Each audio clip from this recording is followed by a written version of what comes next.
My 31 male, ex-girlfriend, 29 female, found me and wanted to hang out, but I just ignored her after she broke my heart. Backstory. In 2015, I met this woman at college. Let's call her Casey. We had so many things in common and we instantly got close. She asked me out and it was a wonderful relationship, or so I thought. We had dreams together, sent X-rated pics once in a while. We do a lot of stuff together, not sex yet. In 2019, Christmas time, I was going to propose to her after I give her parents and siblings gifts. I even gave her mom who hates me a gift. Casey works at the hospital, so she'll get out of work later, or so I thought. 5 p.m., she didn't come to her parents' place, but I came and decided to give everyone gifts. When I give her younger sister, 20 female, let's call her Sherry, a laptop, she cries and hugs me because she always wanted one for school. Casey's father, a new barbecue grill. Moments later, Sherry told me I couldn't contain it anymore and cried harder. I asked what's the matter. She immediately grabbed me to her room and her father came along as well. She kept saying I'm sorry so many times. I was confused on why. She then showed me a pregnancy test and told me that it belongs to Casey. I completely lost it and wanted to know why and how long was the affair. Sherry informed me that the affair happened in the beginning of 2019 while I was working a lot at my factory job. She goes to see him. Makes matters worse is that Casey's mom was the one who showed the affair partner to Casey. Apparently in the month of November, Casey found out she's pregnant and she begged Sherry not to tell anyone after Sherry found the test. When she told me everything, my world came crashing down and I decided to leave. But before I left, I thanked Sherry and her father. Let's call him Max. Max apologized and said that if I leave, he would completely understand. We shook hands and I said thank you. I just looked at Casey's mom and I then left my ex's house and just drove away and didn't look back. Max and Sherry got furious with Casey's mom. Let's call her Jane. Around 7 p.m. Christmas time, I informed my family on what happened and they all comforted me. 11 p.m. my phone began blowing up with phone calls and text messages of my ex saying she can explain. I didn't answer back. I changed my number, deleted my social media, and changed my email. As much as I want closure, I didn't want to see her face.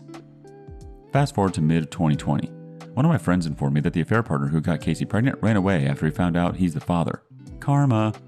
And they're looking for him. I simply said, who cares? Fast forward to last month, I see a number I've never seen before. I answered, and it was my ex. My ex begged me to talk to her and possibly give her a chance at my favorite restaurant. I responded, why should I after you did what you did? She rambled on and I just ignored her because I don't want to go through the same pain that she had put me through. Casey began gaslighting me and her friends and her mom, calling me a coward for not seeing her again. I told Jane, you have the audacity to say that after what you've done? She rambled on. I just hung up and blocked Jane and my ex's number. I informed her friends what happened and they left me alone. Our first reaction comes from Insane Ike 22. Why would you ever want to deal with a mother-in-law that lies and an ex-girlfriend that will never be trustworthy? Let your ex suffer the consequences of her actions. Ghost her and anyone with her. DOP responds, yeah, I just left and didn't look back and moved forward. She went from lovely couple to single mom. Also my sisters, I got 4, wanted to beat her up. I told them she's not worth it. Our next thoughts from Daloco6913. I always laugh at the I can explain line. This is the precursor to gaslighting and getting told how it is your fault they have no morals. Lon Deppman says, think about this. If the mother-in-law helped Casey cheat so easily, what do you think she is doing behind Max's back? God only knows how many times Jane has cheated on Max. And lastly from Scary Inspector 8315. Damn, like a boss. Indifference destroys cheaters. Keep moving forward, King. On to the next adventure. Cheating girlfriend. Hey y'all, recently found out my girlfriend cheated on me. Wanted to share my story and get your thoughts on it. I'm 36, she's 37. Long story, but here we go. I've known her since we were in college, almost 20 plus years. And we were super tight back in the day. I always had a crush on her but never made a move for a number of reasons. But the feelings were always there and I could tell she had them too. Fast forward to the summer of 2021. We're all grown up. We've stayed friends and would chat every once in a while. And she comes to town for a conference and wants to meet up for dinner. We hang out every night she's here, and on the last night she's in town, she confesses a deep love for me, that I'm her soulmate, and she really wants to be with me and build something serious and doesn't want me messing around if we're together. Mind you, we live in 2 different cities in the same state, a couple 100 miles apart, but a quick 1-hour flight. I'm overjoyed because I've felt this way forever, but it's never worked out. We agreed to talk about it and try to get together soon. A few months go by because of hectic work schedules, and we finally make plans to see each other. We go to the happiest place on earth, and it's amazing. At first, there's some nerves, but we had a blast together. We were finally intimate, and the fireworks were real. As we left, we didn't make anything official and just played it cool like, hey, I can't wait to see you again. Let's get together real soon. As soon as I got home, she wants to come down and spend New Year's Eve with me. I'm stoked and can't think of anyone else I'd want to spend it with. For the entire month, we talk and text on the phone, and I'm starting to think, okay, maybe this long distance thing can really work. All the while, I'm on dating apps, and so is she, and chatting with girls, but don't go on any dates. Just keeping the water warm in case things don't work out. I actually deleted my dating apps a few days before she came to visit because I knew I just wanted to be with her. At this point, it's all good. Nothing is exclusive, and we're nothing official. Fast forward to New Year's Eve. She comes down and we have the best 3 days. Incredible connection, super passion in the bedroom, and just an all-around great time basking in each other's company. Before she leaves, I ask if she wants to be my girlfriend. She says yes, and I'm thrilled. She deletes her dating app right in front of me. We talk about being monogamous and exclusive. She's all about it. She flies home, and for the first few days, it's awesome. Then, randomly on the phone one night, she tells me that some guys are testing her and DMing her after she posted some pics of us. So I ask, what are you saying to them? Are you applying? She goes, yeah, just keeping it short. Then she tells me about this guy who she's had an on and off again relationship for 6 years, who reached out to her and was super excited for us. That made me super uncomfortable, and I let her know. She told me not to worry about it and that she'd never spend time with him alone. Only with other people if there was a work event with old colleagues. They used to work together, but she's moved on to a different area. So I'm already starting to feel insecure about it, but I trust her and move on. A week later, she's going to meet up with some old colleagues for a drink, and then get home early because she's flying to Costa Rica for a week to spend time with her dad. I say, cool, have a great time. I'm off to sleep, but text her, call me when you're headed home. So yeah, I never heard back, and I started getting that weird pit in my stomach feeling. I finally convinced myself that I'm tripping and fall asleep around 2 a.m. Wake up the next morning and nothing. So I call her and she sounds a little different on the phone. I ask how her night was, and she goes, it was fine, had a few drinks, and caught up with friends. I could tell she was rushing to get to the airport, so we wrapped up the call and I'm feeling better about it. Over the next few weeks, I have this gut feeling that something happened that night, but she denies it all and says she only loves me, blah blah blah. Fast forward a few weeks and a trip where I met her parents. I get home and the next day, and for some reason, directly ask her if anything happened the night before she left for her trip. Was the dude she was seeing on and off there? Finally, she told me the truth. She cheated on me, and she said it was for closure and to close a chapter in her life. Felt like she meant it. I asked a bunch of questions and felt like I got what I needed to move forward in a relationship with her. I gave her a second chance, but she also refused to cut off communication with this other person because his dad was sick and that he was there for her in her dark times, or whatever BS, but that she would never see him again. I tried to accept and move forward so quickly, but I was so pissed. 2 weeks later, we got together for Valentine's Day, and that was supposed to be the reset for our relationship. We talked about the elephant in the room, agreed to move on, and be honest with each other. Next day, she asked me when the last time I got an STD test was, so I told her I got tested the prior week. Note, we didn't have sex after she cheated on me until Valentine's Day weekend. She was curious and asked why. I shared that it was for a peace of mind. For the next few days, she keeps pressing me for the truth, so I finally told her after she assured me that it was okay. So I told her that a few days after she told me she cheated on me, I woke up with a bump on my tongue, and that I freaked out and wanted to get tested to make sure I was good, which I was, phew, and that if she never cheated on me, this wouldn't have happened. She flipped and said I thought she was dirty. If I did, I wouldn't have slept with her again, and she broke up with me. She said she couldn't trust me. Ha! Then she says we should take time to evaluate what we want and maybe reconnect in the future, and that she only wants to be with me. What the F? Should I just block her? Tell her it's over? I'm struggling with some wild emotions. Ask for advice, you'll get it. First up from Relaxative666. Finally, she told me the truth. She cheated on me and said it was for closure and to close a chapter in her life. Give her closure and close this chapter on her life where you were her boyfriend. Next bit of advice from Wild Grapefruit 9177. Block her manipulating behind and have your best life. Next one from No Minimum 1886. Well, it looks like you can't trust her, and you're early in the relationship. The closure story is what you guessed, BS. If I were you, I'd cut my loss and move on. Apparently, her feelings for you ain't strong enough to keep her from cheating on you. Consistent Cat 1603 says, dude, break up with her. Don't fall with that closure crap.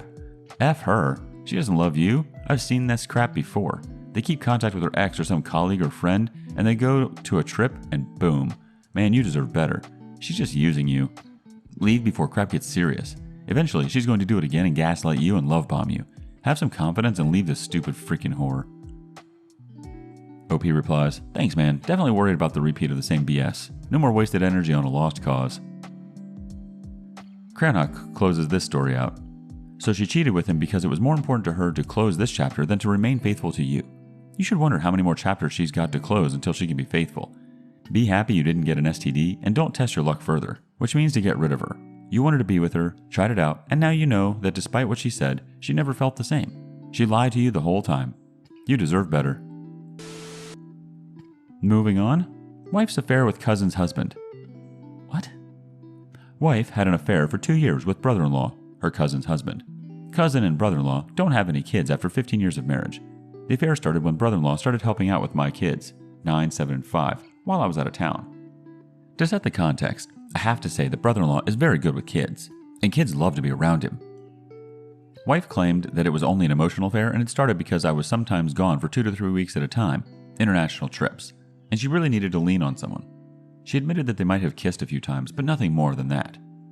Given that everything else was good in our life, and that my wife has been an excellent mother, I agreed to give it another chance on the condition that we take brother-in-law out of our lives. It has now been more than 2 years since I discovered this, and we completely cut off the brother-in-law from our lives. She still sees her cousin, but her cousin does not officially know about the affair.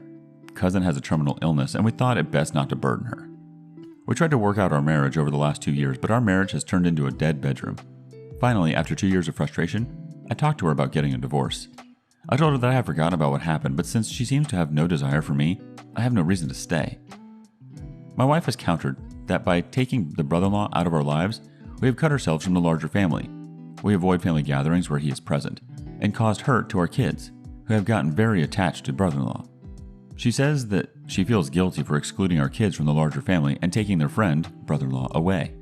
Lastly, she claims that since I cannot forgive the brother-in-law, it means that I have not really forgiven her either, and she cannot sleep with me because I have not forgiven her. I told her that I have already come a long way by giving us another chance, but bringing the brother-in-law back in our lives is completely non-negotiable.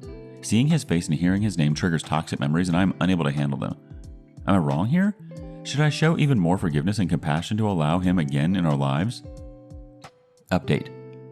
First of all, thanks to all of you for your comments. I wasn't expecting much of a response, but I am overwhelmed by the support here. Now that I'm reading the comments and others' perspectives, I am seeing this a lot clearer. But want to share a few more details. I come from a fairly religious, conservative background. Grew up with little money, but made it quite big at a fairly young age, the 30s. We have $1 million house paid in cash, healthy investments, and nice cars. We go on international family vacations at least once a year, if not more. Most of our marriage, I had been focused on providing for the family for things that I didn't have in my childhood. This meant working super long hours and pretty much working for 2 to 3 weeks at a stretch when a new product launch was around the corner. Her whole basis for a dead bedroom is that she doesn't feel affection towards me because she feels that I see her as a liar. It took her 2 years to even admit that it was an affair. She had previously maintained that she just used to have coffee and talk about life, and one day, things got emotional and they kissed, but decided to keep things purely platonic over the next 2 years. During the next 2 years, I tried to reconcile and kept telling her I need full and complete honesty for us to heal and move forward. After I found some hotel key cards, she claimed that they were given to her as souvenirs by brother-in-law. When I dug more, I found tons of trips to bars at late hours on Google Directions. Finally, I received an anonymous email from someone claiming to know about the relationship, and they gave me the same hotel names for which I found hotel cards. At this point, she accepted that they had an emotional affair. This was the first time she admitted to an affair. But after this confession, it was downhill. She says that I have no trust in her for responding to and entertaining anonymous emails and not believing her that there was no sex involved. I started seeing a therapist and he advised me that sometimes people are embarrassed to admit their mistakes, but if you think that otherwise she is a good person, stop asking her about specific actions in the affair and work on reconciliation. So now she holds a grudge for me digging deeper and just not taking her word. Frankly, I stopped caring about what actually went down and just want happiness for my kids. I built all this and did all this hard work for the family. I offered her take 50% of all assets and we can have 50% kids custody. She counters that she will agree on divorce if I guarantee her that we will not move back to our hometown. We had made a cross-country move for my career 6 years ago. I told her that I cannot guarantee that. I already stepped down at my company from the VP position to a consultant position because I needed a mental break. I told her that I will give her guarantee to move back to her hometown, where we are from, and where the marriage started. She doesn't agree and keeps giving me guilt trips for disturbing the kids' lives, private school, elite sports coaching, etc. She tells me that why don't you just divorce me, but still live together and co-parent together. I told her that I'm not a floor mat. But I guess as I'm writing this, the answer becomes more clear to me that I don't deserve this. After all that I'm willing to compromise on, it seems that she just doesn't get it. First reaction from CBD Outside. No, this sounds like blackmail. It takes time to heal a marriage if both people are fully committed. She is mourning him. She may be waiting until he is single. Ugly thoughts to speculate on. If you seek divorce, put stipulations on him spending time with your children. Also, no carrying this secret. The reason you are getting a divorce is because of their affair and her inability to fully commit to your relationship. Next thought from Monkey Moves 101. After her cousin dies, she's going after him. I wouldn't stick around for this to happen either. Cranach chimes in. Sounds a lot like your wife struggles with the consequences of her affair and tries to manipulate you by withdrawing sex from you. What she told you there is simple. Either you allow me to be in contact with brother-in-law again, or we will never have sex again. Forget all she said about family gatherings, the kids losing their friend and all that. She didn't care that this might happen when she had her affair, otherwise she would have never started her affair. She also doesn't care about that all now. She just wants to have her lover back in her life, and she told you exactly that. This is blackmail at its finest. You either do this or you will never get that from me. If you have thought about divorce before she said that, then you should meet with a lawyer as soon as you can. Your wife is not interested in a marriage with you. She just wants her brother-in-law back in her life. She made her decision and sticks to it. Time for you to make your decision. Quahog 1945 finishes out. Your wayward wife is punishing you for separating her from her affair partner. She's only sorry she can't stoop her affair partner while you're enforcing the separation. Your wayward wife is waiting for her cousin to die so she can have the man she wants, her affair partner. Tell the extended family the truth, OP. Your wayward wife doesn't merit your protection.